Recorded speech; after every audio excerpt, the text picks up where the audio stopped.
لا حول ولا قوة إلا بالله العلي العظيم حسبنا الله ونعم الوكيل نعم المولى ونعم النصير أعوذ بالله من الشيطان الرجيم بسم الله الرحمن الرحيم الحمد لله الذي يؤمن الخائفين وينجي الصالحين ويضع المستكبرين ويهلك ملوكا ويستخلف آخرين والصلاة والسلام على رسول ثقلين محبوب رب المشرقين والمغربين جد الحسن والحسين نبينا سيدنا أبي القاسم محمد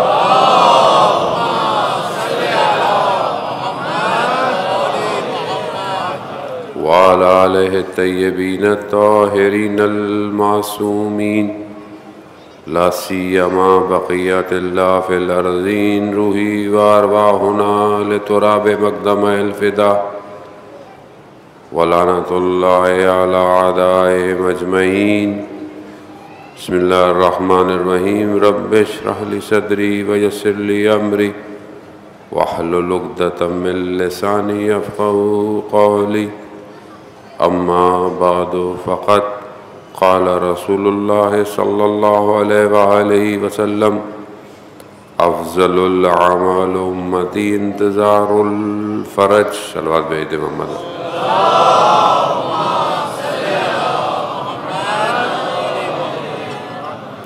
عزیزان سید الشہداء ماہ محرم کی 5ویں شب چوتھی کا دن گزر گیا. تھوڑے دنوں کا مہمان ہے سیدہ کا لال. ماہ محرم ہمیں وقت امام کی معرفت کی طرف متوجہ کرواتا ہے. جو محرم میں داخل ہوا اسے اس طرح امام کو پہچاننا ضروری ہے کہ جب محرم ختم ہو تو ظہور کی طرف نکل آئے. اسی سلسلے میں بہرحال ہماری گفتگو ہے اور خود امام ہماری مدد فرما رہے ہیں اور فرماتے ہیں، کیونکہ جب تک وہ نہ چاہیں کوئی ان کو پہچان نہیں سکتا. روایات میں علماء اکرام تحقیق پیش کرتے ہیں کہ ریسرچ امام جو ہیں وہ معاشرے میں رہتے ہیں، کہیں کسی جگہ پر، کیونکہ بہرحال امام ہے، کسی ایک جگہ پر خاموشی سے یا تنہائی سے نہیں رہتے، درمیان میں ہوتے ہیں لوگوں کے، لیکن لوگوں کو پتہ نہیں ہوتا کہ وہ امام ہیں. آیت اللہ نخود کی اصفہانی بیان کرتے ہیں کہ اصفہان میں ایک شخص جو مسجد کے باہر چیزیں بیچتا تھا، جیسے لوگ بیٹھے ہوتے ہیں اسٹریٹ سیلر، مسجد کے باہر چیزیں بیچتا تھا، تو کہا میں اکثر دیکھتا تھا کہ امام اس کے برابر میں آ کے بیٹھتے ہیں. بہرحال وہ خود ایک مقام پہ تھے، درجے پہ تھے، انہیں پتہ تھا، اور امام اس سے باتیں کرتے ہیں اور چلے جاتے ہیں. تو میرے ذہن میں خیال آیا کہ اس کو معلوم نہیں ہے کہ یہ کون ہے، تو میں اس کو جا کے بتاؤں. پھر میں نے کہا کہ جب امام خود نہیں چاہتے کہ اسے پتہ چلے تو میں کیوں اس کو بتاؤں کہ یہ کون ہے. میں گیا اس شخص کے بعد، میں نے اسے پوچھا یہ کون شخص ہے جو تمہارے پاس آتا ہے؟ کہا کہ مجھے تو نہیں پتا کون ہے، لیکن بہت اچھا انسان ہے، بہت اچھی باتیں کرتا ہے. عزیزان محترم، ہمیں نہیں پتا، کبھی کسی مسافرت میں، سفر میں، کبھی کسی جگہ پر، کیونکہ بیان ہوتا ہے کہ جب ظہور ہوگا تو ہم کہیں گے کہ ہم نے تو انہیں پہلے کہیں دیکھا تھا. اس لیے کہتے ہیں کہ بہت خیال رکھیں ایک دوسرے کا، مومنین کا خیال رکھیں. کیوں؟ کیونکہ ہمیں نہیں پتا کون مومن کس درجے پر ہو، کس مقام پر ہو. اس لیے روایات کہتی ہیں کہ مومن کی حرمت کعبے کی حرمت سے افضل ہے، لیکن ہم ایک دوسرے کا کیا واقعاً اتنا خیال رکھتے ہیں؟ ہم تو ایک دوسرے ذرا سی غلطی ہو جائے تو ہم تو اس کو چھوڑتے ہی نہیں ہیں. ہمیں ذرا سا کسی کے لیے موقع مل جائے تو ہم پتہ نہیں کن کن القابات سے نواز دیتے ہیں کسی اور کو. ویسے سوشل میڈیا یہاں تو پتہ بھی نہیں چلتا انسان بول کیا رہا ہے، لکھ کیا رہا ہے. ظاہر مطلب یہ معاشرہ نہیں بن سکتا جب تک فرد رشد نہ کرے. ایک اچھا معاشرے کے لیے ہر ایک فرد کی ویلیو ہے. جس طرح قطرہ جو ہے وہ سمندر بنانے میں اپنا کردار ادا کرتا ہے، فرد معاشرے کی تشکیل میں وہی کردار ادا کرتا ہے. قطرہ کہہ نہیں سکتا کہ میری کوئی ویلیو، ہاں تنہا شاید اس کی ویلیو نہ ہو، لیکن جب وہ جمع ہوتا ہے تو ایک موج جو ہے وہ بنا دیتا ہے. شخص بھی یہی کام کر سکتا ہے. وہ ہمیں کیونکہ بہرحال کل 14 اگست بھی ہے اور آزادی بھی ہے پاکستان کی، ہمارے وطن عزیز کی، اس کی قربانیاں اور وہ ساری چیزیں بہرحال آپ جانتے ہیں، لیکن یقیناً ماہ محرم ہے اس لیے لوگ سادگی سے جو ہے وہ اس کو جو ہے وہ منا رہے ہیں. اور اچھی بات بھی ہے کہ جہاں پر سید الشہداء کا غم ہو وہاں کوئی خوشی جو ہے وہ مانے نہیں رکھتی ہے. انہی کے صدقے میں ہی تو یہ ملک ملے ہیں، انہی کے صدقے میں ہی تو ہم اسلام کی باتیں کرتے ہیں. اصل آزادی تو امام حسین نے دی ہے بشریت کو. اگر انہوں نے آزادی نہ دی ہوتی ظلم سے تو کس کی مجال تھی دنیا میں کھڑا ہوتا ظالموں کے مقابلے میں؟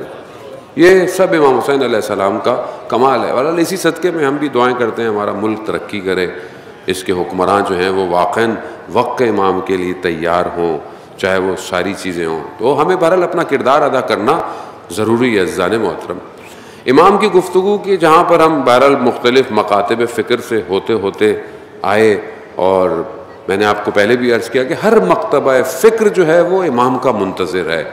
نام کوئی اور ہے لیکن شخص ایک ہی ہے. ہمیں اسی طرف بڑھنا ہے، کیونکہ بہرحال جو چیز بڑھنے میں رکاوٹ دے ہمیں اس کو بھی ڈسکس کرنا ہے کہ کون سی چیز ہے جو ابھی تک ہمیں پہنچنے نہیں دے رہی سب کو. تو یہاں امام کی معرفت کے لیے جو ہمیں ائمہ علیہ السلام جو پہلا اسٹیپ بھی بتاتے ہیں وہ یہ ہے کہ جس نے خود امام حسین علیہ السلام کی حدیث ہے، اللہم صلی علی محمد وآل، امام خود ارشاد فرماتے ہیں ایک مقام پر کہ خدا کی جب معرفت ہو جاتی ہے تو شخص خدا کی بندگی کرنے لگتا ہے، اور جب وہ خدا کا بندہ بن جاتا ہے تو وہ خدا کی عبادت کرتا ہے، اور جب وہ خدا کی عبادت کرتا ہے تو غیر کی عبادت سے دور ہو جاتا ہے، بے نیاز ہو جاتا ہے. شخص کھڑا ہوا، کہا مولا یا ابن رسول اللہ، یہ خدا کی معرفت حاصل کیسے ہو؟ یہ خدا کی شناخت، خدا کی پہچان کیسے ہو؟ تو امام فرماتے ہیں کہ جو شخص اپنے زمانے کے امام کہ جس کی اطاعت واجب ہے، جو اس کو پہچان لے گویا اس نے خدا کو پہچان لیا. اللہم صلی علی محمد. خوب یہ بہت ضروری ہے ذہن محترم. یعنی اگر آپ اس بات کو تھوڑا سا کھولنے کی کوشش کریں، واضح کریں کہ باب اللہ یہی ہے، خدا تک نہیں پہنچ سکتے سوائے اس راستے کی. اب انسان کوشش کرے کہ فلانا مکتب جتنے بھی آپ دیکھ لیں، ویسے بھی مکاتب فکر ہیں میکسیمم، وہ بغیر ولایت علی ابن ابی طالب کے نہیں پہنچ سکتے پروردگار تک. ہو سکتا ہے ان کے ہاں اس طرح بہت ساری چیزوں کو وہ نہ مانتے ہوں جیسے آپ مانتے ہیں، لیکن بغیر اس ولایت کے وہ دروازہ نہیں کھل سکتا. کیوں؟ کیونکہ یہ راستہ خدا ہی نے بنایا ہے. ایسا نہیں کہ خدا کو ضرورت ہے یا خدا تو بے نیاز ہے. بہت سے لوگ کہتے ہیں خدا کو کیا ضرورت ہے کسی کی. خدا کو کسی کی ضرورت نہیں ہے، خدا بے نیاز ہے. لیکن جو بے نیاز ہے اسی نے اس نیاز کو پورا کیا ہوا ہے. وہ بے نیاز ہے، اس کو نہیں ہے، لیکن اسی نے کریٹ کیا ہے کہ تم بغیر اس راستے کے میری طرف نہیں آ سکتے. خوب آپ خدا سے بات کریں جا کے، پھر ہم سے کیا جھگڑا. ہم کہتے ہیں کہ باب اللہ یہی ہے، راستہ یہی ہے، خدا تک پہنچنے کا یہی ہے. امام باقر علیہ الصلوۃ والسلام ارشاد فرماتے ہیں،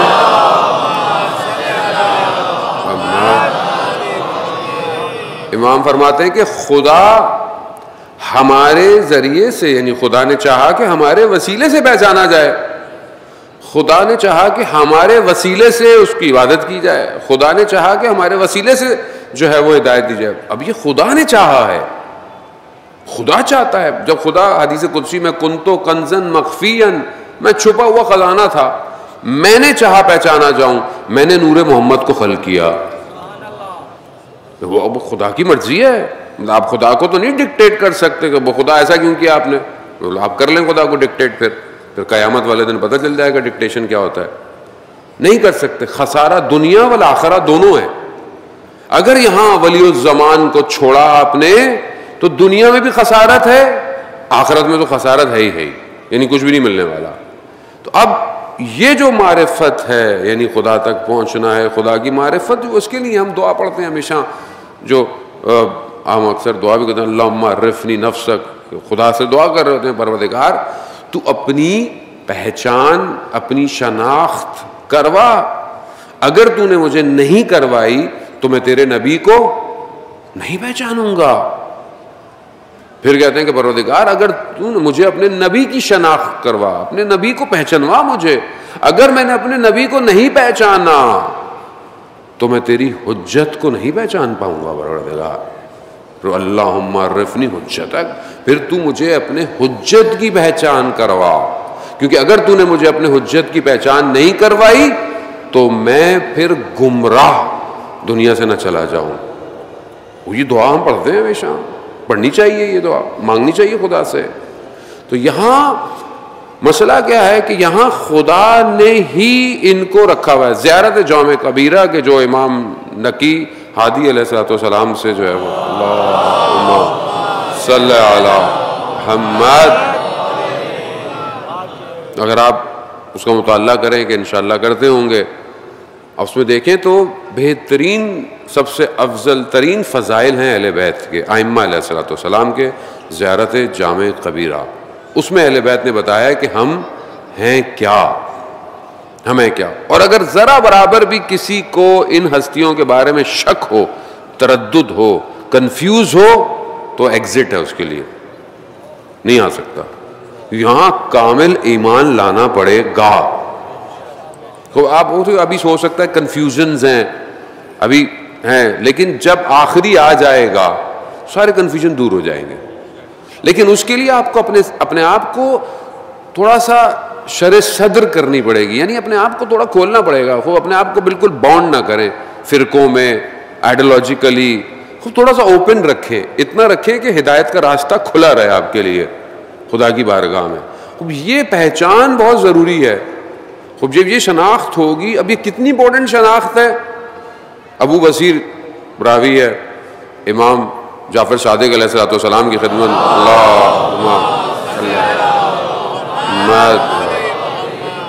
امام کی خدمت ہے، مولا کیا میں آخری حجت جو ہیں آخری، کیا میں ان کو دیکھ پاؤں گا یا میں ان تک پہنچ پاؤں گا؟ امام فرماتے ہیں کہ کیا تم اپنے وقت کے امام کو پہچانتے ہو؟ کہا مولا ہاں میں پہچانتا ہوں، آپ امام ہیں اور آپ برحق ہیں. تو کہا جس نے اپنے وقت کے امام کو پہچان لیا وہ آخری کے ساتھ رکاب میں شہید ہوگا. جس نے پہچان لیا. ایک اور روایت ہے 5ویں امام سے بھی، وہ کہتے ہیں کہ اگر تم نے اپنے وقت کے امام کو پہچان لیا اور پھر تم اپنی ڈیوٹی کو بھی پہچان گئے کہ میری کیا ڈیوٹی بنتی ہے، تو اس سے کوئی فرق نہیں پڑتا کہ امام 1000 سال بعد ظہور کریں یا 2000 سال بعد ظہور کریں، تم امام کے ساتھ ہو. آپ دیکھیں تاریخ میں جو لوگ تھے کیوں انہوں نے ایسا کام کیا کہ مطلب آج وہ زندہ ہیں، آج ان کی باتیں زندہ ہیں، آج ہم ان کا ذکر کرتے ہیں. کیوں ذکر کرتے ہیں؟ کیونکہ انہوں نے اپنے زمانے میں اپنے اماموں کو پہچان لیا اور انہوں نے وہی کیا جو ان کو کرنا چاہیے تھا. آج جس ہم دور کے اندر زندہ ہیں، آج بھی ایسے ہی لوگ ہیں، اپنے امام کو پہچان چکے ہیں اور اپنی ڈیوٹی دے رہے ہیں. بالکل ویسے ہی زندہ ہیں جیسے ظہور میں زندہ ہوں گے. کمال یہی ہے. دیکھیں بات، کیونکہ ہم وہی پھر دوبارہ سے وہ چیزیں ہماری زندگی میں آ جاتی ہیں جو ہم امام سے دور کرنے کے لیے لگی ہوئی ہوتی ہیں، وہ بھی انشاءاللہ خدا توفیق دے ذکر کریں گے. لیکن دیکھیں کہ آپ امام کے دور میں کیسے زندہ رہیں گے. کیسے آپ کو بتاؤ امام کا ظہور ہو گیا، اب آپ کیسے رہیں گے زندہ؟ خود آپ کو سوچنا چاہیے کیسے رہیں گے، مجھے کیا کرنا چاہیے، مجھے کیسا رہنا چاہیے. کیونکہ امام جو ہے وہ ظاہر کو بھی بہتر کرتا ہے، باطن کو بھی بہتر کرتا ہے. میں نے کل آپ کی خدمت میں عرض کیا امام باطن سے واقف ہے. تو کیا آپ اپنے باطن کو، اپنے ظاہر کو صحیح رکھیں گے کہ نہیں رکھیں گے؟ آپ نے گھر میں مہمان بلایا ہو کسی کو، اور مہمان کی جو خواہشات ہے یا جو مہمان چاہتا ہے، ہر انسان چاہتا ہے اس کا مہمان اس سے راضی رہے. اگر کوئی مہمان بڑی شخصیت ہے تو آپ اپنے گھر کو اس کے حساب سے صحیح کرتے ہیں، صفائی کرتے ہیں، ایسی چیزیں ہٹا دیتے ہیں جو مہمان کو پسند نہیں ہیں. کیوں؟ کیونکہ آنے والی شخصیت بہت بڑی ہے. تو کیا ہم امام کے لیے ایسے تیار ہیں اپنے گھر کے لیے، اپنی چیزوں کے لیے؟ کیا اپنے کاموں کو ہم ایسے انجام دے رہے ہیں کہ نہیں دے رہے؟ یہ کیسے ہوگا کہ معرفت نہیں ہے، پہچان نہیں ہے. جب آپ کو پہچان ہو جائے، جب آپ کو شناخت ہو جائے، آپ کو پتہ چل جائے کہ سڑک پہ چلتے ہوئے کیمرے لگے ہوئے ہیں، زیبرا کراسنگ کے علاوہ اگر میں نے کہیں سے چلا تو میرا جو ہے وہ چالان ہو جائے گا، تو آپ زیبرا کراسنگ سے ہی کریں گے. آپ یعنی اتنے اچھے ہو جائیں گے جیسے ہم باہر جا کے اچھے ہوتے ہیں. باہر آپ زیبرا کراسنگ کے علاوہ کریں تو آپ کا گاڑی نہیں رکنے والی. لیکن یہاں تو مسئلہ نہیں کیونکہ کیمرے نہیں لگے ہوئے. اچھا یہ بھی میں بتا دوں، لوگ بہت زیادہ ایک بات یہ کہتے ہیں کہ ہم نے اسلام وہاں دیکھا، مسلمان یہاں دیکھے. نہیں، یہ عبارت غلط ہے. بہرحال شیخ مدرس نے بہرحال کہی، لیکن شاید کسی اور ویز میں کہی. بات یہ ہے کہ اسلام ظاہر نہیں ہے خالی، اسلام ایکچوئل باطن ہے. آج آپ ان کے کیمرے ہٹا دیں پھر دیکھیے گا آپ کو کیسا اسلام نظر آتا ہے. آپ دکھا دیں، انگلینڈ میں ایک دفعہ لائٹ چلی گئی، جتنی چوریاں ہوئی نیو یارک کے اندر آپ دیکھ لیں، کووڈ کے اندر دیکھ لیں آپ، انسانیت کتنی نظر آئی آپ کو وہاں پہ. سٹور ٹوٹ گئے، آپ لوگوں نے تو پھر مدد کی، لوگوں کی راشن بانٹا، تقسیم کیا، خیال رکھا. وہاں کیا کسی نے؟ انسانیت دین کے ستون سے ہوتی ہے، ظاہر سے نہیں ہوتی ہے. اور اسلام صرف ظاہری اخلاقی باتیں نہیں ہیں، اسلام اس ایک خدا کو سجدہ کرنا ہے، اسلام اس کے ولی کو ماننا ہے، ورنہ ظاہری سسٹم تو ہر جگہ صحیح ہے. تو یہ بہت ضروری ہے کہ کیا میں باطنی طور پر اس کی طرف بڑھ رہا ہوں کہ نہیں بڑھ رہا. اب ظاہر بھی ٹھیک ہو جائے گا، ظاہر مس مینجمنٹ ہے، آپ ٹھیک کر سکتے ہیں اگر آپ باطن ٹھیک ہو جائے آپ کا. تو یہاں پر ہمیں یہ دیکھنا ہے کہ یہ کون سی چیزیں ہیں کہ ہم امام کو پہچاننے میں ہمیں رکاوٹ بن رہی ہیں، شناخت میں رکاوٹ ہے. اب ظاہر ہے جب آپ امام کو پہچانیں گے تو آپ کے اندر ایک چیز کہ امام سے محبت بھی کرنی ہے، امام کو یاد بھی کرنا ہے، اور اتنی شدت سے یاد کرنا ہے کہ جس طرح ائمہ خود روایت بیان کرتے ہیں. ائمہ علیہ الصلوۃ والسلام خود، امام جعفر صادق علیہ الصلوۃ والسلام، اللہم صلی علی محمد، خود امام جو ہے وہ کہتے ہیں کہ اگر میں درک کر لوں اپنے آخری کو تو اپنی پوری زندگی ان کی خدمت میں گزار دوں. خود امام، حالانکہ خود امام ہیں، انسان کامل ہیں، عبد صالح ہیں، مگر آخری کی طرف کتنی توجہ ہے. کیوں؟ کیونکہ آخری جو آنے والا ہے اس نے پوری دنیا میں انصاف اور عدالت کو قائم کرنی ہے، کہ جو اس سے پہلے کسی کو موقع نہیں ملا، کسی کو نہیں مولا. کچھ انبیاؤں کو ملی کچھ حکومت کچھ عرصے، لیکن یہ نہیں ملا. خب بابا یہ کیا ہے؟ ابھی آپ اپنے دور کو سمجھنے کی کوشش کریں. یہ جو ہم جس ٹائم زون میں ہم زندہ ہیں، ایسا ٹائم پہلے نہیں تھا، یہ ذہن میں رکھیے گا. ہمارے علماء نے ذکر کیے، مجالس پڑھی، ماشاءاللہ پڑھتے رہے، خدا ان سب کے درجات بھی بلند کرے. لیکن ایسا دور نہیں تھا کہ آپ گلوبلی کنیکٹڈ ہیں اس ٹائم. گلوبلی پہلے کوئی چیز کہیں ہوتی تھی پہنچتے ہوئے ٹائم لگتا تھا، ٹیلی گراف کا، فیکس کا، ٹیلی فون کا دور، آہستہ آہستہ پھر انٹرنیٹ سٹارٹ ہوا اور پھر وہ آہستہ آہستہ براڈ بینڈ پہ گیا، پھر آہستہ آہستہ وہ 3G 4G 5G اور وہ آپ کے سامنے یہ دنیا اب ایک ہی ہب پہ کنیکٹ ہو گئی ہے. اب آپ یہاں سے مجلس کہہ رہے ہیں، اب آپ پوری دنیا اور پوری دنیا، اب کہتے ہیں خوب مجلس تو پہلے بھی لوگ سنتے ہوں گے پوری دنیا مسئلہ، لیکن مسئلہ نہیں ہے، مسئلہ یہ ہے کہ اب پوری دنیا کی موومنٹ بھی چینج ہے. دنیا کے خطوں کے اندر جو تبدیلی آ رہی ہے وہ بہت تیزی سے تبدیلی آ رہی ہے. وہ دور نہیں ہے جو پہلے تھا، آپ ذہن میں رکھیے گا. بہت تیزی سے تبدیلیاں ہو رہی ہیں، بہت تیزی سے، اور آپ کا پیغام اس ٹائم پوری دنیا میں پہنچ رہا ہے. اگر آپ نے صحیح پیغام دیا، لوگ امام کے نام پر جمع ہونا شروع ہو جائیں گے. لوگ پریشان ہیں دنیا میں، لوگ سسٹم ڈھونڈ رہے ہیں، لوگ نجات چاہتے ہیں، لوگ چاہتے ہیں اس وبا سے، اس پریشانی سے، اس بیماری سے، اس کرپشن سے، اس جو اکنامیکل سچویشن دنیا کی ہو گئی ہے، صحت، سائیکولوجیکل ایفیکٹ ہیں، فیملیاں جو ہیں وہ بریک اپ پہ جا رہی ہیں، ڈرگز دنیا کے اندر عام ہوتی جا رہی ہے. یہ سب کیا ہے؟ خوب انسانیت تنزلی کی طرف ہے. خوب کون چاہتا ہے، کون دے گا نجات؟ کون سی طاقتیں ہیں دنیا کی جو نجات دیں گی؟ کوئی بھی بشریت کی بقا کے لیے کام نہیں کر رہا، سب اپنے مفاد کے لیے زندہ ہیں. پشت پردہ یعنی پردے کے پیچھے وہ دشمن طاقتیں، وہ شیطان، وہ دجال جو اس نے امام کے مقابلے میں آنا ہے وہ کام کر رہا ہے. اب آپ گھر میں بیٹھے ہوئے تسبیح پڑھتے رہے، اللہ چل اللہ چل اللہ چل اللہ چل، مولا آ جائیے مولا آ جائیے. مولا کہاں ہے؟ آج جمعے کا دن گزر گیا، گزر ہی گیا، متوقع ظہور کا دن گزر گیا. میں سمیت آپ ہم کتنے پریشان ہوئے کہ آج امام آئے یا نہیں آئے. کتنا ہم نے آج دن میں امام کو یاد کیا، کتنی دیر ہم نے امام کے لیے گریہ کیا. آج بھائی رونا چاہیے تھا کہ نہیں رونا چاہیے تھا؟ ایک شخص نہیں آیا آپ کے گھر، آپ کا عزیز ہے، آپ کہتے ہیں روحی مالی نفسی لقل فدا، میری جان آپ پر فدا، میری روح آپ پر فدا، میرا مال آپ پر فدا، میرے ماں باپ آپ پر فدا. یہ کیسا فدا کرنا ہے کہ وہ نہیں آیا اور آپ کو کچھ ہوا ہی نہیں؟ بکا میں پہلے کئی دفعہ اس بات کو بیان کر چکا ہوں. ایک عالم دین ہر وقت جب بھی مجلس پڑھتے تھے امام کے لیے پڑھتے تھے، اور ایک جگہ مجلس پڑھ رہے تھے، لوگ بیٹھے ہوئے تھے جیسے آپ بیٹھے ہوئے ہیں، 40-45 سال کی ایوریج ایج کے لوگ تھے.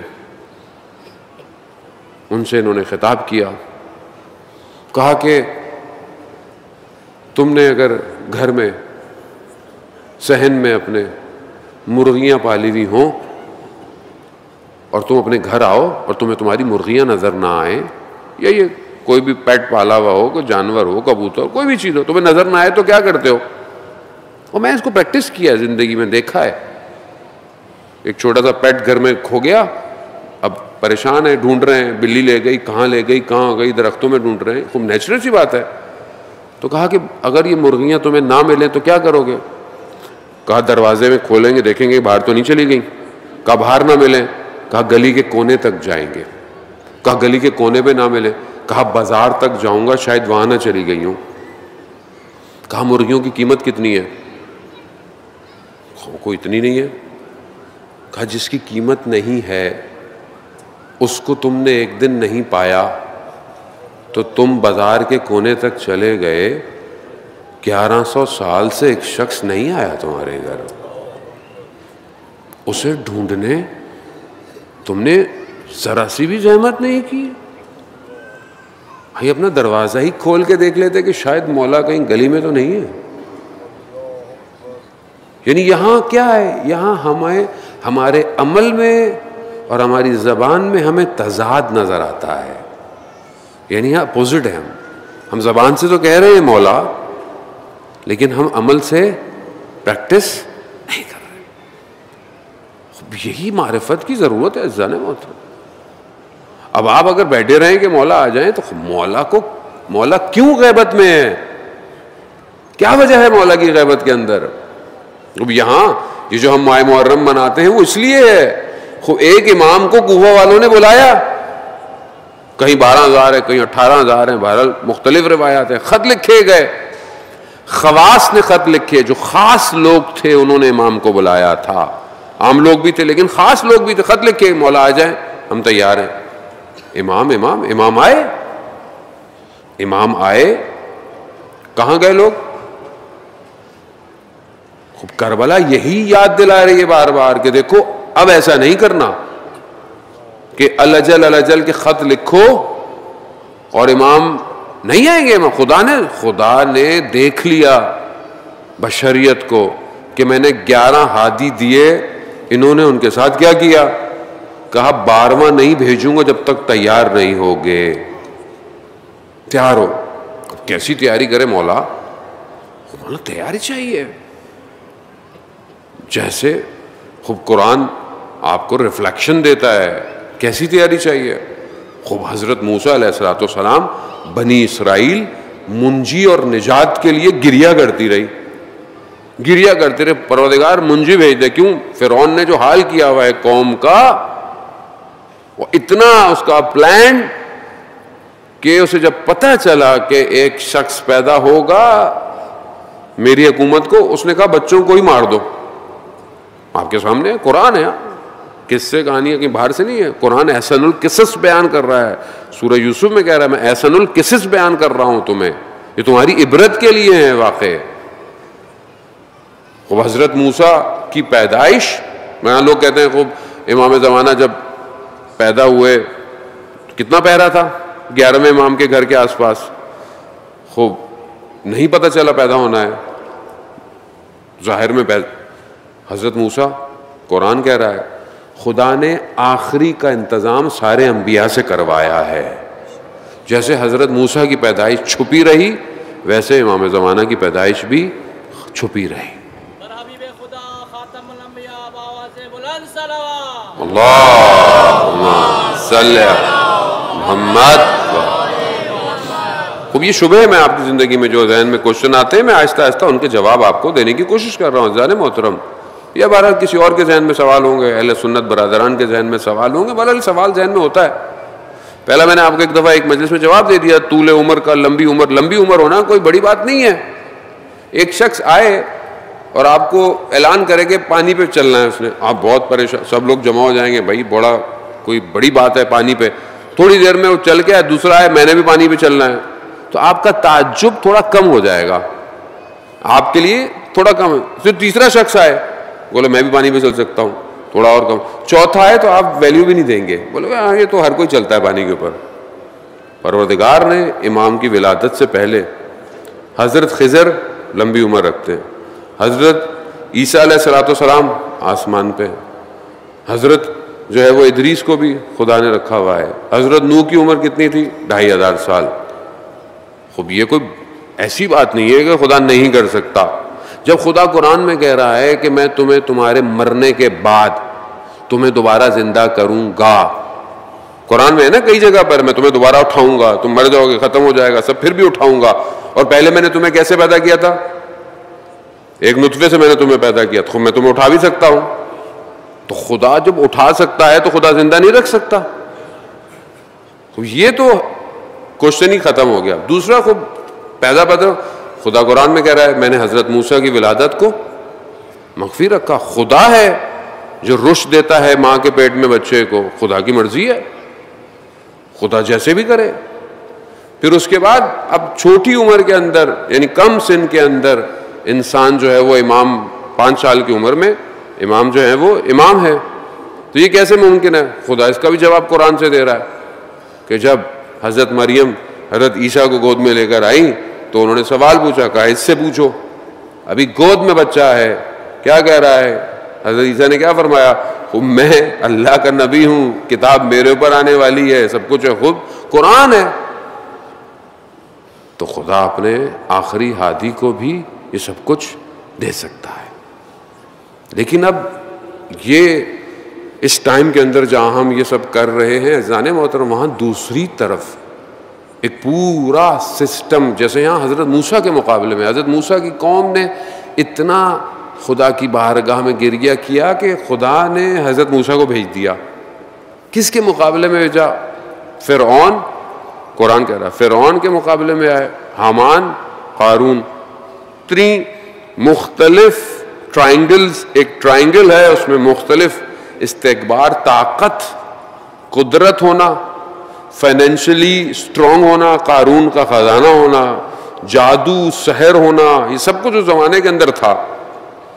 حضرت موسیٰ علیہ السلام کو پروردگار نے اتنی بڑی ایمپائر کے مقابلے میں بھیجا. کیا تھا حضرت موسیٰ کے پاس؟ کیا تھا؟ کچھ بھی نہیں تھا. لیکن جب خدا اپنا جلوہ دکھا دے طور پر تو پھر سب کچھ دکھا دیتا ہے. یہ کمال ہے. کلیم اللہ.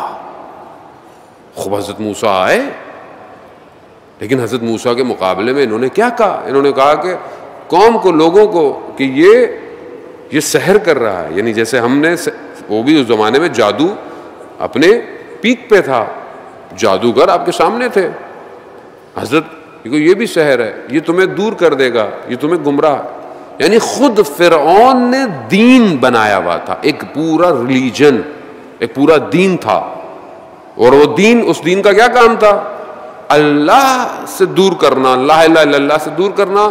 ظاہری طور پر دنیا کو اچھا دکھا رہا تھا، لیکن انسانیت کو برباد کرنا تھا. وہ پورا دین لے کر آیا تھا. آج جو بڑی بڑی طاقتیں ہیں وہ آپ سے یہ نہیں کہتے کہ ہم آپ کے دشمن ہیں، ہم آپ سے نہیں، وہ پورا دین لے کر آپ کے پاس آئے ہوئے ہیں. پورا ریلیجن ہے. دنیا کی اکانومی کو اپنے ہاتھ میں رکھا ہوا ہے.